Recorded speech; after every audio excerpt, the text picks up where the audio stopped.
লজ্জার মাথা খেয়ে যখন ছাত্রীর মায়ের কাছ থেকে মাসের অগ্রিম বেতনের টাকাটা চাইলাম, ছাত্রীর মা আমার দিকে কিছু সময় তাকিয়ে কি যেন ভাবলেন। তারপর রুমের ভেতরে গিয়ে কিছু সময় পরে চকচকে 1500 টাকা নিয়ে এসে আমার হাতে ধরিয়ে দিয়ে, এতে কি হবে বললেন। বেতন 2000 টাকা, তার মধ্যে 500 টাকা কম দিয়ে এই কথা বলা মানে পানির মধ্যে অর্ধেক খানি চুপাইয়া রেখে শাস্তি দেওয়া, একই কথা।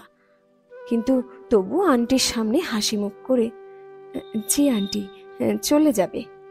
আন্টি কিছু না বলে কিচেনের দিকে চলে গেল। আমি তন্নিকে পড়ানো শুরু করলাম। আমি অনামিকা, এবার বিবিএ দ্বিতীয় বর্ষতে উঠেছি। অ্যাকাউন্টিং নিয়ে পড়ছি। ছোট থেকে স্যার সকল বলতো, তোমার মাথা অনেক ভালো মা, তুমি চেষ্টা করো, ভবিষ্যতে কোনো ভালো জায়গায় চান্স পাইতে পারবা। আমি তখন স্যারদের কথাতে হাসি মাখা মন নিয়ে বাড়িতে ফিরে আম্মুকেও স্যারদের করা প্রশংসামূলক কথাগুলো শোনাতাম। আম্মা আমায় অনেক আশা দিলেও বাবা বলতো, মাইয়া মানুষ, ও তো পড়ন লেহনের দরকার নাই। আমি তখন মন খারাপ করে ঘর থেকে বের হয়ে আসতাম। পুকুরতলায় বসে বসে কিছু সময় কান্না করতাম। তারপর স্যারদের কথা মনে করে মনে জোর পেতাম। তখন ভাবতাম, বাবা যা বলার বলুক, আমি পড়বই, আর যেভাবেই হোক ভালো জায়গাতেই পড়ব। ছোট থেকেই জেদে টয়টুম্বুর হয়ে জন্ম নিয়েছিলাম। আম্মু মাঝে মাঝে বলতো, মা, মাইয়া মানুষের অত রাগ মেজাজ জেদ ভালো না, তারপর আমরা গরিব মানুষ। আমি তখন আম্মুর দিকে তাকিয়ে বলতাম, বইয়ের কোন জায়গায় লেখা আছে রাগ জেদ মেজাজ খালি বড় লোকদের থাকুন লাগবো? আমার প্রশ্ন শুনে আম্মু চুপ করে থাকতো। এক এক করে সবগুলো লেভেল ভালোভাবেই পাশ করলাম। এসএসসিতে A+ আসলেও ইন্টারে গিয়ে মাত্র 5 পয়েন্টের জন্য A+ আসলো না। মনটা খারাপ ছিল, কিন্তু তারপরও আলহামদুলিল্লাহ বলেছিলাম। এরপর নামলাম আসল যুদ্ধে, মানে ভর্তি যুদ্ধ। আমার ফ্রেন্ড সকলে ভালো জায়গায় কোচিং শুরু করলেও আমি করতে পারলাম না টাকার অভাবে। রাত্রে ঘুম আসতো না আমার, নিঃশব্দে কান্না করতাম। এত অভাবের মধ্যে কেন পাঠাইলা আল্লাহ? শুধু ভাগ্যকে দোষ দিতাম। পুরাতন লাইব্রেরি থেকে একটা পুরাতন বই কিনে পড়তে শুরু করলাম, কিন্তু পড়েও কোনো লাভ হলো না। ঢাকা ইউনিভার্সিটির ফর্ম উঠানোর লাস্ট ডেটটা শেষ হয়ে গেল, আমি টাকা জোগাড় করতে পারিনি। জাহাঙ্গীরনগরেরটা তুলতে পারলেও গাড়ি ভাড়া না থাকায় এক্সাম দিতে যাইতে পারলাম না। ওই দিনে এতটা রাগ হয়েছিল যে বাবাকে সরাসরি বলেছিলাম, এক মায়ের জন্য কয়টা টাকা জোগাতে পারো না, জন্ম দিছিল কেন? বাবা আমার দিকে অসহায় দৃষ্টিতে তাকিয়েছিল, কিছু বলতে পারিনি। আম্মা আমায় টেনে বাহিরে নিয়ে এসেছিল। রাত্রে বাবার কাছে গিয়ে ক্ষমা চেয়ে নিয়েছিলাম। বাবা, আমায় ক্ষমা করো, আমার ভুল হয়ে গিয়েছে, আমায় ক্ষমা। বলার আগেই বাবা তার লুঙ্গির গিট থেকে 10 টাকা 5 টাকার অনেকগুলো নোট বের করে গুনতে বলল। আমি গুনে দেখি 340 টাকা হয়েছে। বাবাকে বললাম, বাবা 340 টাকা হয়েছে। বাবা আমার দিকে তাকায়, আমার কাছে এর চাইতে বেশি আর নাই রে মা। আমি তখন অবাক হয়ে বাবার দিকে তাকিয়ে দেখি বাবার চোখে পানি। হাতের মধ্যে টাকাগুলো ফেরত দেওয়ার সময় বাবার হাতটা কেঁপে উঠল। আমি বাবার হাতটা উল্টায় দেখি হাতে কড়া পড়ে গিয়েছে। অজান্তেই চোখে পানি চলে এলো। আমার বাবা একজন দিনমজুর, আর মা বাসাতেই চট বুনে সংসারের জন্য অতিরিক্ত আয় করার চেষ্টা করে। ওই রাতটা ছিল আমার স্বপ্নগুলোকে জীবন্ত কবর দেওয়ার রাত। বাইরে অমাবস্যার কালো অন্ধকারে নিজের চোখের জল দেখার মতো কেউ ছিল না। এত বছরের আশাকে ভেতরে মেরে ফেলা যে কতটা কষ্টের, সেটা শুধু সেই মানুষটাই বুঝতে পারে, যেই মানুষটাই এই অবস্থার সম্মুখীন হয়েছে। এরপরে পয়েন্টের মাধ্যমে জাতীয় ইউনিভার্সিটিতে ভর্তি হই। বাবা জোর করে ভর্তি করায় দেয়। আমার তো পড়াশোনার ইচ্ছা সব শেষ হয়ে গিয়েছিল, কিন্তু বাবাই আমাকে গ্রাম থেকে শহরে নিয়ে এসে ভর্তি করায় দেয়। বাসা থেকে প্রায় 45 কিমি দূরে কলেজের জন্য ইউনিভার্সিটির পাশেই একটা মেসে এসে উঠলাম।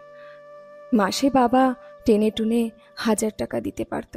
আমি অনেক কষ্টে প্রাইভেট টিউশনি জোগাড় করে পড়ানোর চেষ্টা করলেও টিকে থাকতে পারতাম না, কারণ বাচ্চাদের মাগুলো সবসময় বিরক্ত করত।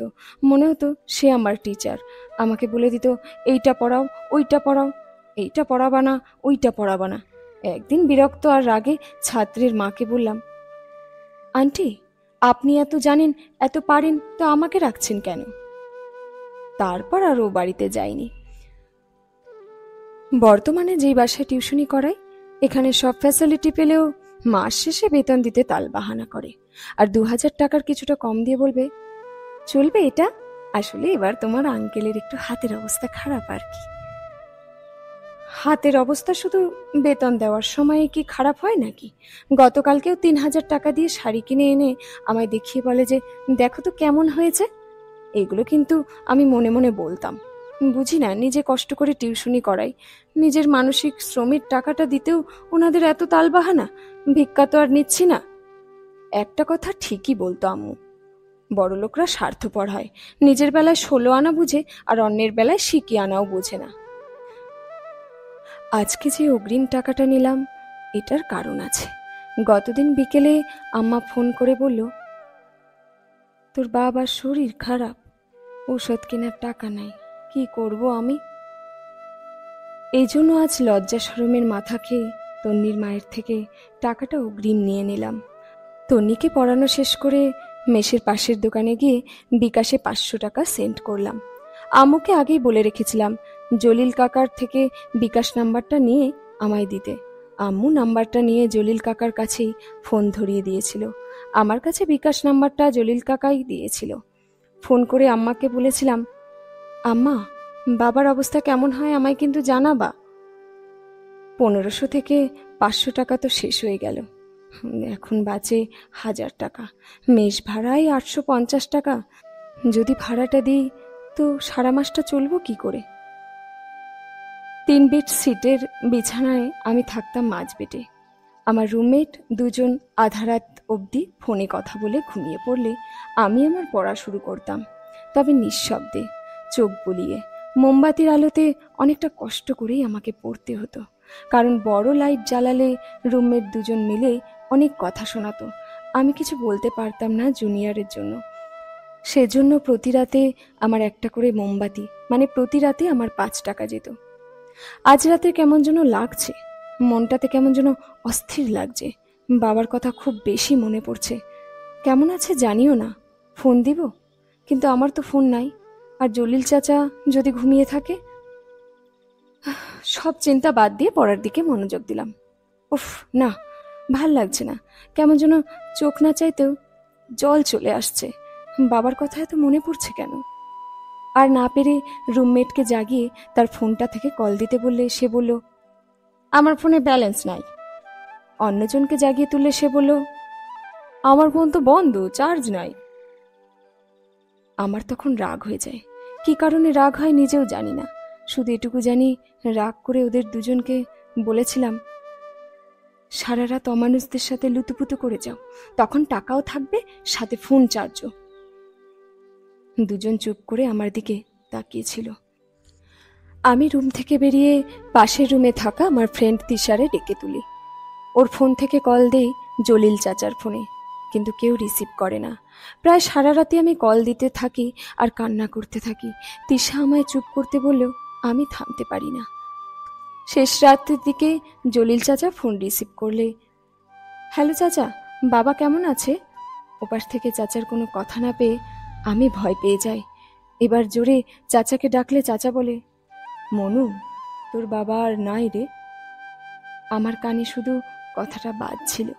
তিশা আমাকে বারবার ঠেলা দিচ্ছে, কি রে, কি বলে চাচা, তোর বাবা ঠিক আছে তো? আমি কোনো কথা বলতে পারিনি। তিশাকে জড়িয়ে ধরে কেঁদে দিই। তিশা আমার কান্না দেখে বুঝেছিল খারাপ কিছু হয়েছে। বাবাকে যখন খাটের উপর শেষ দেখা দেখি, আমার শুধু ওই দিন বলা বাবার কথাটা মনে পড়ছিল, মারে, এই কয়টা টাকা ছাড়া আর তো আমার কাছে নাই। খাটের উপরে গিয়ে বাবাকে জড়িয়ে ধরে পাগলের মতো কেঁদে কেঁদে বলেছিলাম, বাবা, তোমার থেকে আমি আর কিছু চাইব না, শুধু তুমি ফিরে এসো বাবা, আমি নিজে কাজ করব, তবুও তোমায় আর কাজ করতে দিব না বাবা। ফিরে আসো বাবা, ফিরে আসো। অভাবের পরিসমাপ্তি থাকলেও অভাবের কারণে হারিয়ে ফেলা মানুষগুলোকে ভুলে যাওয়া কি এতটাই সহজ? শেষ হলো আজকের গল্প অভাব, কলমে তাসকিনা।